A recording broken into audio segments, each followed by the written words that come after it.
Hello दोस्तों, मैं रवि गंगवार आपके अपने परिवार एग्जाम वाला में आपका हार्दिक स्वागत करता हूं। दोस्तों, जैसा कि आपको पता है, डॉक्टर सर ने बताया होगा, आपको इंट्रोडक्शन दिया था कि मैं आपको रीजनिंग पढ़ाने वाला हूं। और आज हमारी पहली क्लास है।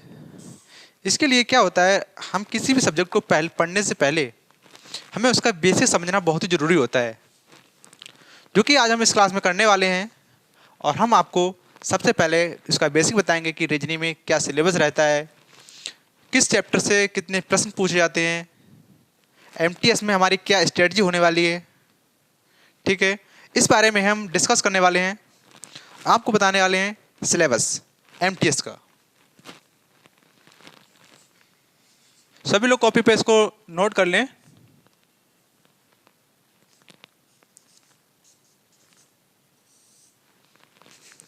दोस्तों,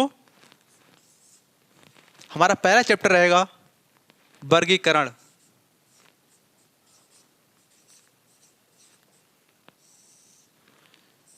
जिसको इंग्लिश में बोलते हैं क्लासिफिकेशन।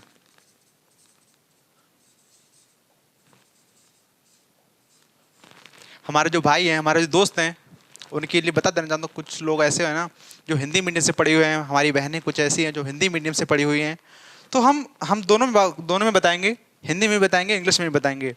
जो भी स्टूडेंट जिस चीज़ का यूज़ करता है, इंग्लिश से पढ़ाई करता है तो इंग्लिश का वो देख ले, और जो हिंदी में करते हैं वो हिंदी का देखें। ठीक है, फर्स्ट चैप्टर हो गया। हम इसमें बात कर लेते हैं। इसमें बहुत पूछा जाता है एक क्वेश्चन तो आना ही आना है, ये मानकर चलिए आप। दूसरा है सादृश्यता।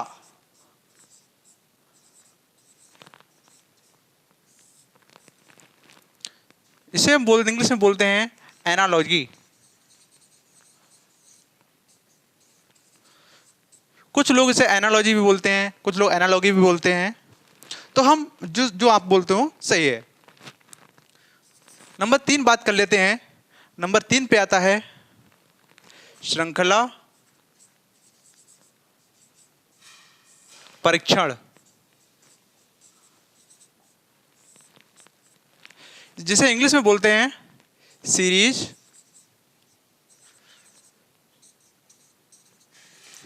टेस्ट। ठीक है दोस्तों, कॉपी पे सभी को नोट डाउन करना है। नंबर 4 पे आता है क्रम व्यवस्था, जो कि बहुत ही इंपॉर्टेंट चैप्टर है, जिसमें एक या दो क्वेश्चन तो पूछना ही पूछना है एसएससी को। आप किसी भी एग्जाम को उठाकर देख लीजिए, सीपीओ का हो गया, बैंकिंग में एमटीएस का हो गया, सीएचएसएल में हो गया, जीडी में हो गया, एक या दो क्वेश्चन एसएससी पूछना ही पूछने वाला है इससे, इस चैप्टर से। इसे बोलते हैं ऑर्डर टेस्ट। ठीक है दोस्तों, नंबर 5 पे आपको नोट डाउन करना है रक्त संबंध परीक्षण, जिसे इंग्लिश में बोलते हैं ब्लड रिलेशन।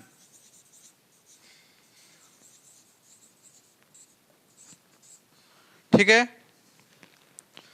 फिर इसके बाद नंबर 6 पे आता है कोडिंग डिकोडिंग।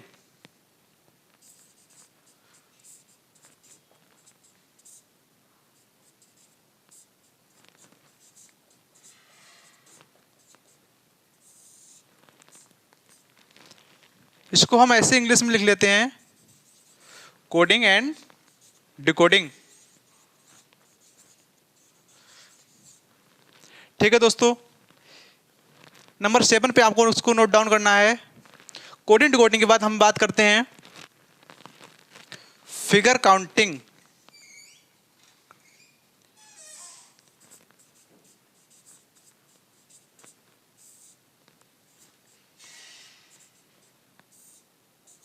इसे हम इंग्लिश में बोलने वाले हैं फिगर काउंटिंग।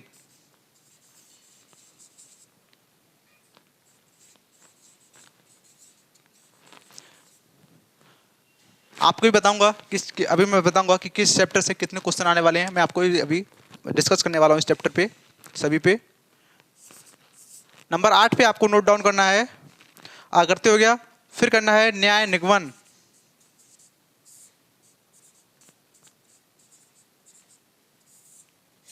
जिसे इंग्लिश में हम बोलेंगे सिलोज्म।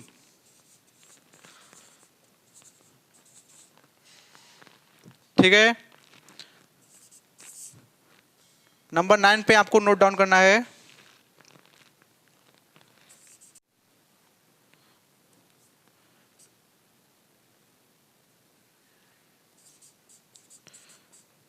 भाषा, जो कि बहुत ही इंपॉर्टेंट चैप्टर है।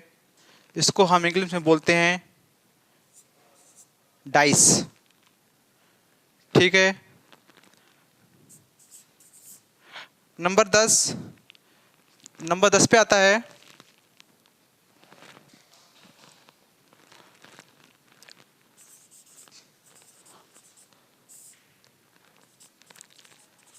कथन एवं निष्कर्ष। इससे एसएससी क्या है, दो क्वेश्चन को एसएससी को पूछना ही पूछना है। दो क्वेश्चन तो पूछती है।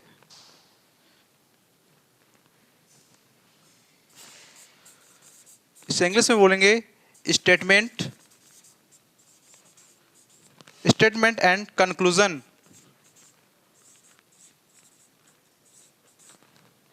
ठीक है, इसके बाद नंबर 11 पे आता है घड़ी।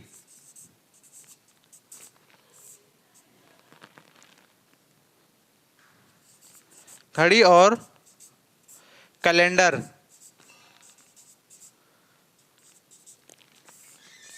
इसको इंग्लिश में बोलेंगे हम क्लॉक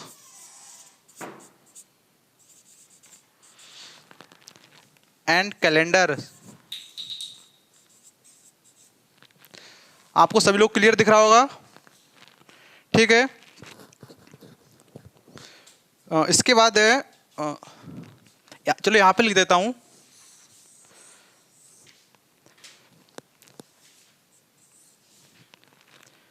इसके बाद आता है गणितीय संक्रियाएं।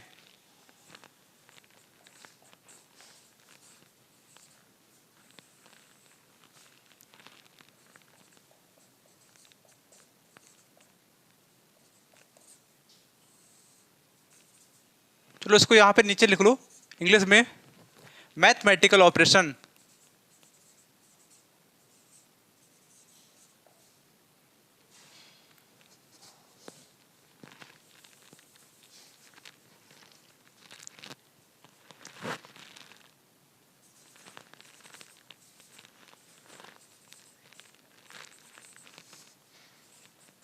Mathematical operation. ठीक है दोस्तों,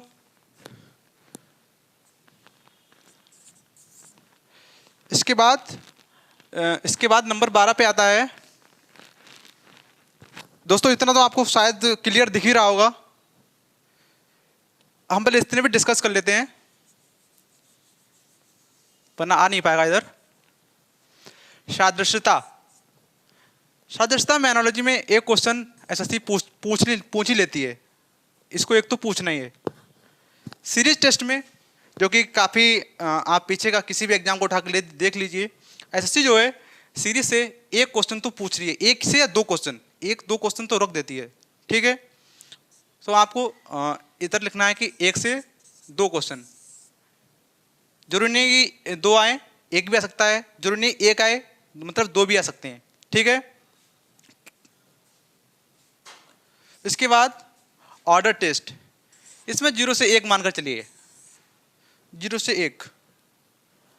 ब्लड रिलेशन, जो कि बहुत ही इंपॉर्टेंट टॉपिक है, जो कि आपको बहुत ही ध्यान से, जब मैं इसको क्या कहूँ, आराम से पढ़ाऊंगा, पूरा इसका डिटेल में बताऊंगा, तो आपको इसको बहुत से ध्यान से ही पढ़ना है। इसको एसएससी क्या है, 1 से 2 क्वेश्चन, अधिकतर 2 ही पूछती है, कभी कभी 1 पूछ लेती है।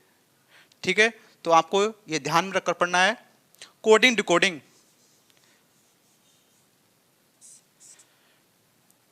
कोडिंग डिकोडिंग में क्या होता है, एक से 2 क्वेश्चन पूछ लेती है, एक भी पूछ लेती है, 2 भी पूछ लेती है। कोडिंग डिकोडिंग जो कि काफ़ी जो बच्चे होते हैं, काफ़ी जैसे जीडी का एग्ज़ाम हो गया अभी कुछ दिन पहले, हमारा फ्रंट बैच चलता था, तो बच्चे बता रहे थे सर क्योंकि टाइमिंग की वहाँ पर कमी थी, 60 मिनट टाइमिंग था और जो 80 क्वेश्चन पूछे जा रहे थे, तो वहाँ पे टाइमिंग से लेकर यहाँ पे बहुत बड़ी प्रॉब्लम हो रही थी बच्चों के साथ में। बच्चे बता रहे थे सर कि जो कोडिंग टू कोडिंग से क्वेश्चन आ रहा था कम से कम 1 या 1.5 मिनट कम से कम ले रहा था।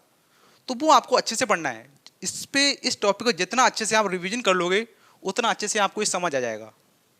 ठीक है, आकृति गणना 2 क्वेश्चन पूछती एसएससी है। श्लोज न्याय निगमन पे ये क्वेश्चन आता है दोस्तों, ज़्यादा नहीं करना है इसको। डाइस पासा ये क्वेश्चन। ठीक है दोस्तों, कथन और निष्कर्ष एक से दो क्वेश्चन पूछती है, इससे ज़्यादा नहीं पूछती इससे। घड़ी और कैलेंडर मतलब क्लॉक और कैलेंडर, इससे 0 से 1 मानकर चलिए आप। हाँ एमटीएस में एक तो पूछ सकती है, जीडी में, जो कि जीडी में बिल्कुल नहीं आया था, ये जीडी में बिल्कुल काट ही दिया था इसको, पता नहीं बच्चे इसको बहुत रिवाइज किए थे, लेकिन ये कैलेंडर जो है और क्लॉक बिल्कुल नहीं आया था। ठीक है, एसएससी ने इसको बिल्कुल भी नहीं पूछा था, तो हमें लेकिन एमटीएस में जरूर पूछेगा, क्योंकि जब एमटीएस में थोड़ा लेवल बढ़ जाता है, जीडी में उस लेवल का नहीं था, लेकिन जो एमटीएस का लेवल है थोड़ा उसमें बढ़ जाता है, इसलिए हमें क्या करना है, हमें क्लॉक कैलेंडर पे ध्यान देना पड़ेगा। ठीक है, उसके बाद आता है मैथमेटिकल ऑपरेशन। मैथमेटिकल ऑपरेशन में बच्चे बहुत ही मिस्टेक कर देते हैं, क्योंकि वहाँ पे क्या रहता है, उन्होंने साइन दे दिया कि प्लस माइनस मल्टीप्लाई का साइन दे दिया।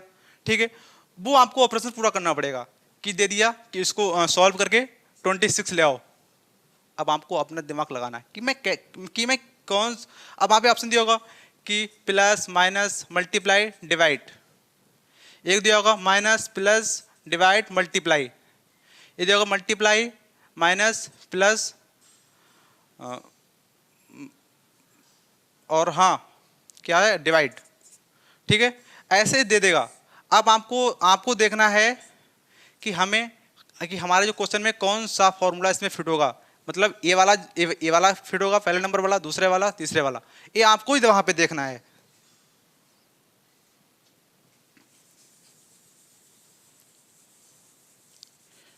ठीक है, ये आपको बहुत ध्यान रखना है, इस पर आपको जितनी अच्छे से प्रैक्टिस कर लोगे उतने अच्छे से आपको मैथमेटिकल ऑपरेशन आने लगेंगे दोस्तों।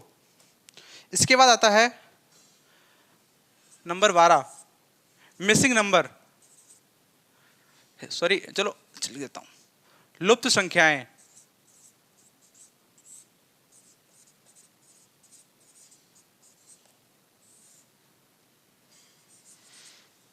इसको यहां पे लिखना है मिसिंग नंबर।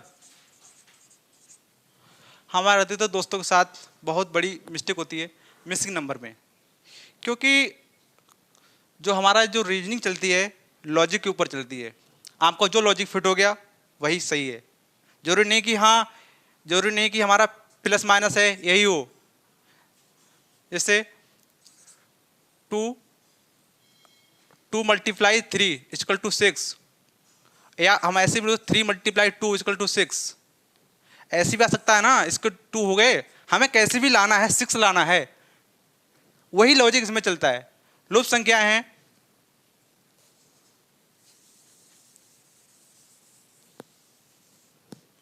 ठीक है, वो आपको देखना है अच्छे से। इसके बाद नंबर 13 पे आता है वेन आरेख।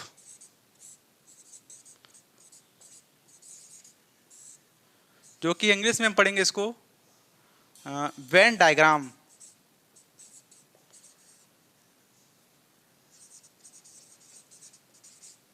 ठीक है दोस्तों, वेन डायग्राम से इसमें एक क्वेश्चन पूछता है, 1 से 2 पूछ लेता है, लेकिन वेन डायग्राम में एक क्वेश्चन ही पूछता है एसएससी, एक क्वेश्चन से ज़्यादा नहीं पूछती है वेन डायग्राम में। हो सकता है एमटीएस में 1 या 2 भी पूछ ले, लेकिन एक में श्योर हूँ एक तो पूछेगी। ठीक है दोस्तों, आपका सिलेबस हो ही गया है, यही सिलेबस आपका एसएससी एमटीएस में आने वाला है, और आपको इन सब चैप्टर पे अच्छे से रिवाइज करना है। जो मैं पढ़ाऊँ मैं यहाँ पे आपको पढ़ा दूँ, आप घर पे कॉपी खोल कर ना देखें तो दोस्त ये पॉसिबल नहीं है। आपको क्या करना है, जो भी यहाँ पे वो पढ़ाया जाए, चाहे हमारी क्लास हो, चाहे अनुराग सर की क्लास हो या हमारी मैम की क्लास हो, ठीक है, आपको यहाँ से पढ़ने के बाद घर पे एक बार रिवीजन जरूर करना है। ये मेरा अपना एक्सपीरियंस है, ठीक है। वही थोड़ा फैन ओपन कर दूँ, ठीक है दोस्तों। तो यही बस बताने वाला हूँ। और हाँ, अगर अपने माँ बाप का आपको सपना पूरा करना है तो आपको अपनी जी जान लगाकर मेहनत करनी पड़ेगी, ठीक है। बस दोस्तों, मैं आप लोगों को बताने आया था, आपको बता दिया है। अब आप अच्छे से रिवीजन करते हैं और हम नेक्स्ट क्लास बहुत जल्दी ही आपको प्रोवाइड कराएंगे, ठीक है। जय हिंद दोस्तों, वंदे मातरम।